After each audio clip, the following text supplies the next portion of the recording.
Have you ever felt such an intense connection with someone that paradoxically your first instinct was to run, as if something inside you screamed danger in the face of what could be the most important encounter of your life?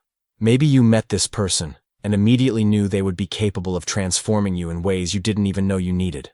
And maybe, precisely because of that, you chose to pull away. Because there's a difference between meeting someone who makes you happy and meeting someone who forces you to evolve. Carl Jung discovered that some encounters don't happen to bring us comfort, but to confront us with parts of ourselves we'd prefer to keep hidden. And when that happens, our first reaction isn't to embrace, it's to resist, to reject, to flee from what our soul needs most, but what our ego fears most. In this video, you'll understand what happens in your body, your mind, and your spirit when you choose to deny this connection. And more importantly, you'll discover what happens when you reject the connection with your twin flame. If you ignore this, you might spend your entire life wondering, what if? But if you stay until the end, you'll understand that even the pain of separation has a sacred purpose in your spiritual growth. For Jung, the idea of soulmates or twin flames wasn't just romantic. It was profoundly psychological and spiritual. He believed that certain people enter our lives as catalysts for what he called individuation, the process of becoming truly who we are. But here's what most people don't understand. Your twin flame isn't necessarily the person you'll live happily ever after with. It's the person who will activate within you the most intense process of self-knowledge and inner transformation you can experience. Jung spoke about the concept of anima and animus, the masculine and feminine counterparts we all carry within us. When we encounter our twin flame, we're not just meeting another person. We're encountering the mirror of our own soul, the external projection of what we need to integrate internally. That's why the encounter with a twin flame is so disturbing. It's not just attraction, it's recognition. You look at this person and feel a familiarity that transcends any shared experience in this lifetime. It's as if your soul whispered, "I've known you forever." But this recognition comes accompanied by a terrifying realization. This person has the power to show you who you really are. And we're not always ready to see our truth. Jung observed that our souls know things our conscious mind hasn't yet accepted. When you meet your twin flame, something deep within you knows this connection will require you to abandon false versions of yourself, to face fears you'd rather ignore, to grow in ways that will hurt before they liberate. And then the conflict arises. Your soul yearns for the connection, but your ego panics. Because the ego lives to keep things predictable, controllable, safe. And there's nothing safe about falling in love with someone who has the power to transform you completely.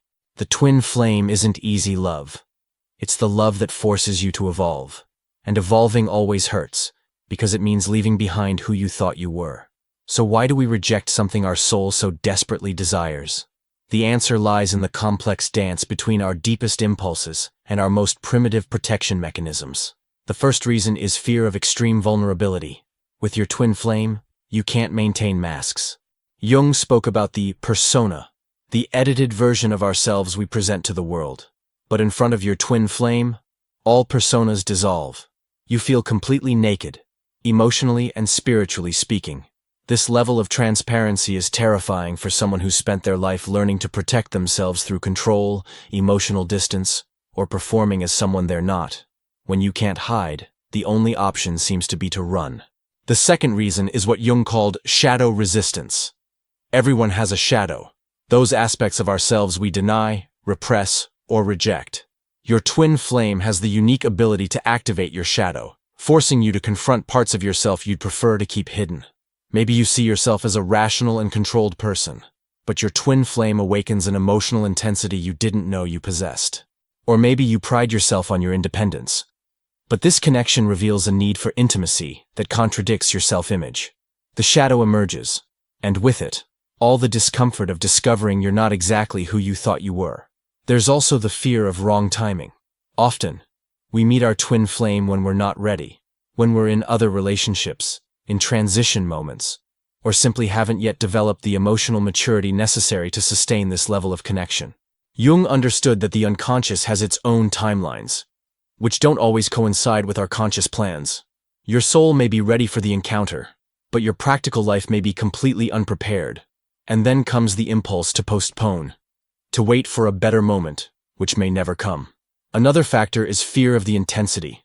The connection with a twin flame is unlike anything you've ever experienced. It's not just love, it's spiritual fusion. It's not just attraction, it's cosmic magnetism. This intensity can be so overwhelming that it seems easier to deny it than to learn to navigate it. And then there's the deepest fear of all. The fear that if you surrender completely to this connection, you might lose yourself in the process. There's a difference between transforming through love and dissolving through love. And we don't always know which one will happen. All these fears are valid. All these concerns have foundation. Because the truth is that connecting fully with your twin flame will indeed transform you irreversibly. The question is, do you have the courage to become who you really are? When you reject your twin flame, you're not just refusing a person. You're refusing a part of yourself.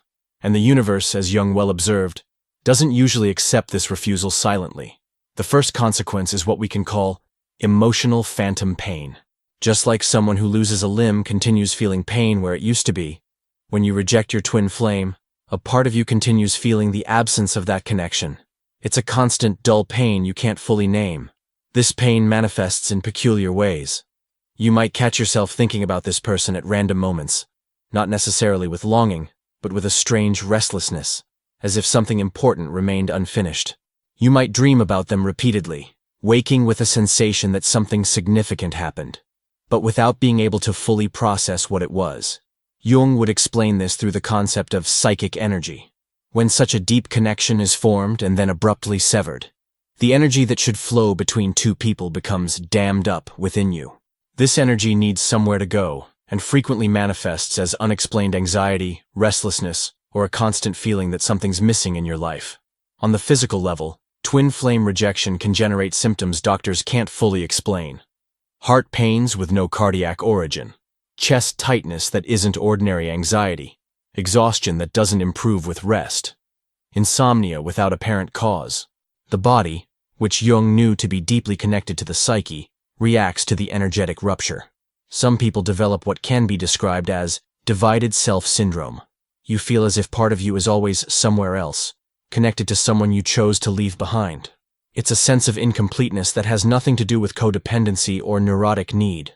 It's literally the perception that part of your essence is living in separation from you.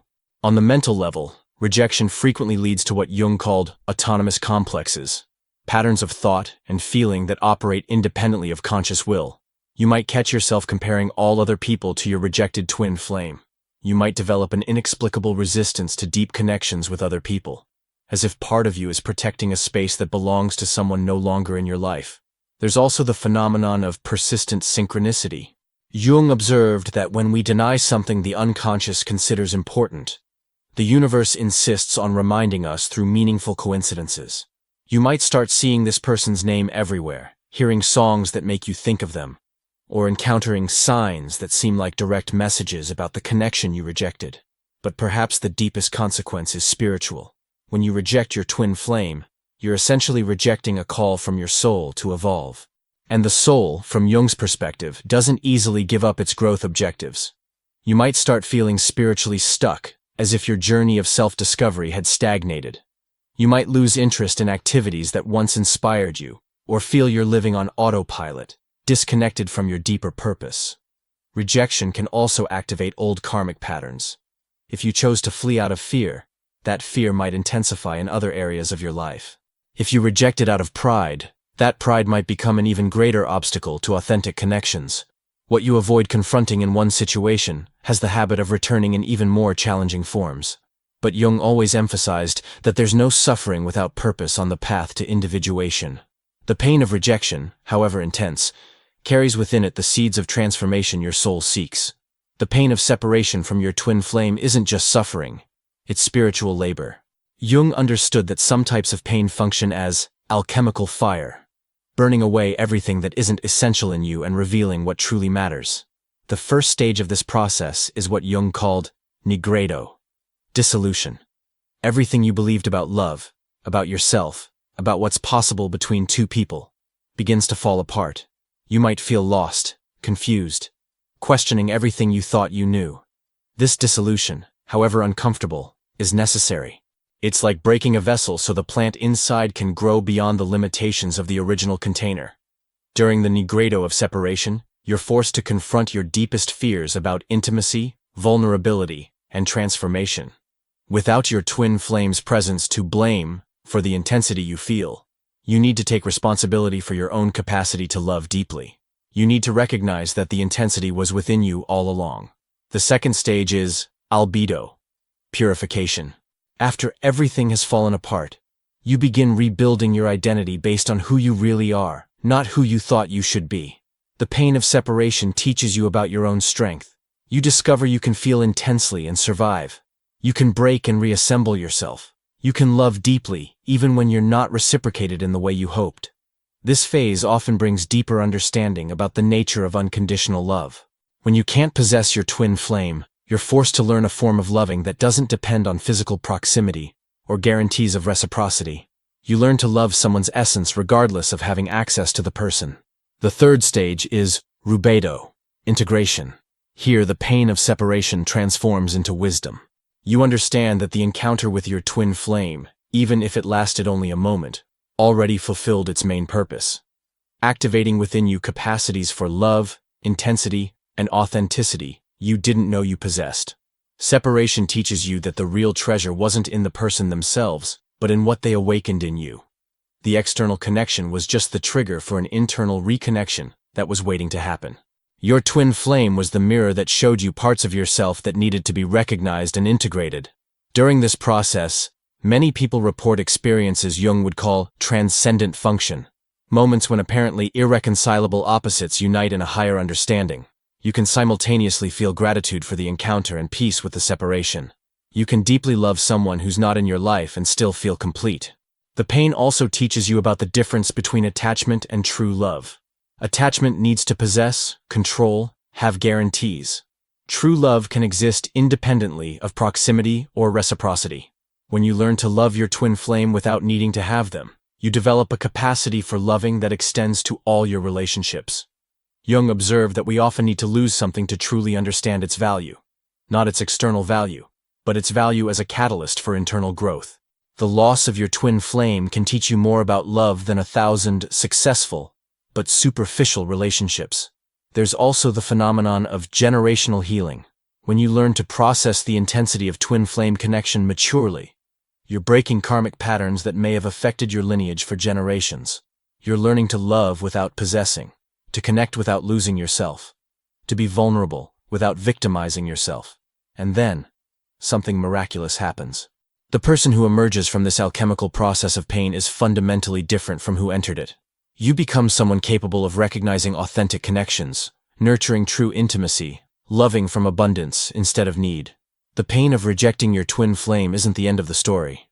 It's the means through which you become worthy of a love that was previously beyond your capacity to sustain. Even when you consciously choose to distance yourself from your twin flame, the universe has its mysterious ways of keeping the connection alive. Jung believed that certain bonds transcend the decisions of the conscious ego, operating at deeper levels of the psyche. The first sign that the connection persists is the continuity of synchronicity. Even months or years after separation, you continue encountering coincidences that make you think of this person. Jung didn't see these synchronicities as chance, but as evidence that something significant continues moving on the unconscious plane. It might be a song playing exactly when you're thinking of them. It might be finding objects that remind you of them in unlikely places. It might be strangers who, knowing nothing about your history, make comments that seem to refer directly to your situation. These synchronicities are like messages that the connection wasn't really severed. It just changed frequency. Another sign is what Jung would call compensatory dreams. When you consciously reject something important, the unconscious often compensates through dreams. You might dream repeatedly about your twin flame, but the dreams have a different quality. They're not romantic fantasies, but deep symbolic communications. In these dreams, you might be doing mundane things together, talking, walking, simply existing in the same space. Or you might be participating in symbolic scenarios where you work together to solve problems or overcome obstacles. Jung would interpret these dreams as evidence that the connection continues operating at the archetypal level, regardless of physical separation. Some people also report subtle telepathic experiences, moments when they clearly sense the other person is thinking of them. or when they have sudden insights about their distant twin flame's emotional state. Jung was open to these possibilities, especially between people with deep psychic connections. There's also the phenomenon of parallel evolution. Even separated, you and your twin flame might go through surprisingly similar growth processes. You might become interested in the same spiritual themes, undergo similar personal transformations, or develop insights about life that mirror each other. It's as if, even at a distance, you continue mutually influencing each other's development. Some people describe a constant sense of presence, as if part of their twin flame is always with them, offering silent support during difficult moments or celebrating personal achievements. This presence isn't fanciful or obsessive. It's comforting and stabilizing. Jung would explain these phenomena through the concept of collective unconscious. When two people establish a connection at the archetypal level, they come to share a space in the collective unconscious that transcends physical and temporal limitations. Separation in the physical world doesn't necessarily break this deeper connection. There are also subtle changes in your ability to connect with other people. After experiencing the level of intimacy possible with a twin flame, you develop greater sensitivity to recognize authenticity versus superficiality in your other relationships. You might become less tolerant of connections that lack real depth, but also more capable of creating genuine intimacy when it's possible. Many people report that after the twin flame experience, their other relationships improve qualitatively, though they might decrease quantitatively. You learn to value connections that nourish your soul instead of simply filling time or social needs. There's still the phenomenon of unconscious preparation. Even while consciously rejecting the connection, you might catch yourself making changes in your life that would prepare you for an eventual reunion. You might invest in your personal growth, work on patterns that would sabotage a deep relationship, or create space in your life for something meaningful, all without consciously planning a reconnection.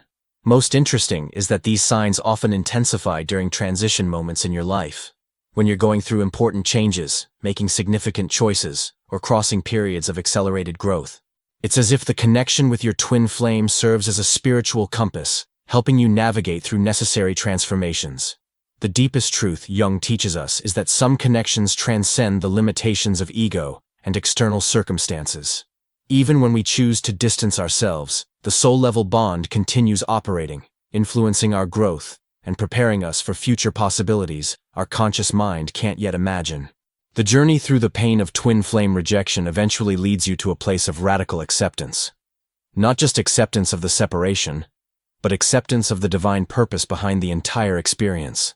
Jung understood that individuation, the process of becoming who we really are, often requires us to go through experiences we initially perceive as losses, but later recognize as essential gains. Rejecting your twin flame can be one of these transformative experiences. The first step in healing is what Jung would call shadow integration, accepting that you rejected the connection not out of weakness or inadequacy, but because, in that moment, it was the most honest choice you could make. Maybe you weren't ready for the level of transformation the connection would require. Maybe there were lessons you needed to learn alone before you could sustain such an intense union. This acceptance removes the guilt and self-punishment that can keep you trapped in cycles of pain. When you stop judging yourself for the choice you made, you create space to understand the wisdom behind it. Sometimes rejecting our twin flame is an act of self-love, recognition that we haven't yet developed the capacity to nurture something so sacred. The second step is recognizing the growth that happened through the pain. Jung always emphasized that there's no suffering without purpose in the soul's journey. The pain of separation forced you to develop emotional and spiritual muscles you might never have developed if the connection had been easy. You learned about your own resilience. You discovered you can feel deeply and survive. You developed understandings about love that go beyond need or possession. You cultivated a capacity to be alone without being lonely. All of these are precious gifts that emerge only through the alchemy of conscious suffering. The third step is practicing radical forgiveness. Not just forgiving your twin flame for any pain they might have caused, but forgiving life for not allowing the connection to develop the way you hoped. Jung knew that anger against fate is one of the subtlest forms of resistance to spiritual growth. Forgiveness, from Jung's perspective, isn't forgetting or minimizing pain, but integrating the experience as a necessary part of your individuation process. It's recognizing that everything that happened, and everything that didn't happen, contributed to who you've become. The fourth step is developing gratitude for the entire experience, including the pain. Jung observed that our wounds often become our greatest sources of wisdom and compassion. The pain of rejecting your twin flame can give you unique understanding about human suffering that allows you to help other people through their own difficult journeys. There's also the work of recognizing that the connection with your twin flame fulfilled its main purpose even while being rejected. The encounter activated within you capacities that would have remained dormant without that catalyst. It awakened levels of emotional and spiritual intensity that are now a permanent part of who you are. Jung spoke about opus contra naturam, the work against nature, that's necessary to transform personality. Sometimes going against our natural impulses, like the impulse to merge with our twin flame, is exactly what our soul needs to grow in unexpected ways. Complete healing often includes a fundamental shift in your relationship with love in general. You stop seeing love as something that needs to be captured or maintained, and begin seeing it as a force that flows through you regardless of reciprocity or physical proximity. You develop the capacity to love purely, without agendas, without expectations, without need for return. This transformation is profoundly liberating. When you don't need to possess the object of your love, you can love them with a purity that was previously impossible. You can wish the best for your twin flame even if that doesn't include you. You can feel gratitude for the connection even if it didn't develop as you hoped. The final stage of healing is what Jung would call transcendent function, the ability to hold opposites in creative tension without needing to resolve them. You can simultaneously love your twin flame and be at peace with the separation. You can feel longing and gratitude at the same time. You can desire reconnection while fully accepting the present situation. This ability to hold paradoxes is a sign of deep spiritual maturity. It's the difference between being at peace despite circumstances and being at peace through circumstances. And then, something surprising can happen.